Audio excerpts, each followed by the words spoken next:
Del 13 al 21 de enero se celebraron en Valencia los torneos preolímpicos masculinos y femeninos con un nuevo éxito organizativo y deportivo, certificando la doble clasificación de España para los Juegos de París 2024.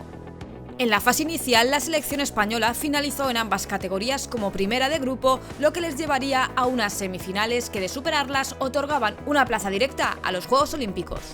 Las Red Sticks fueron las primeras en obtener su plaza tras un partido de infarto ante Irlanda que, tras un empate a 0, tuvo que decidirse en los shootouts y donde este gol de María López, que daría la vuelta al mundo, otorgaría la victoria a la selección española.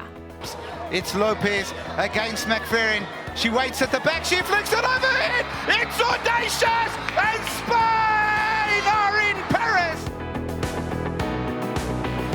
Por su parte, la selección masculina también ante Irlanda venció en un solvente partido por 2-0, consiguiendo así su objetivo ante las más de 2.000 personas que volvieron a llenar las gradas del Polideportivo Virgen del Carmen Veteró. Oh, and it's stuck in, and Mark Moraes has found a way past Davy Hart. Con el billete para los Juegos Olímpicos en el bolsillo y el objetivo cumplido, llegarían las finales que enfrentarían a Bélgica y España para el deleite de los espectadores. Las selecciones nacionales protagonizaron unas magníficas finales donde España rozó el título. Finalmente, Bélgica acabaría imponiéndose por un ajustado 1-2 en categoría femenina y 2-3 en masculina.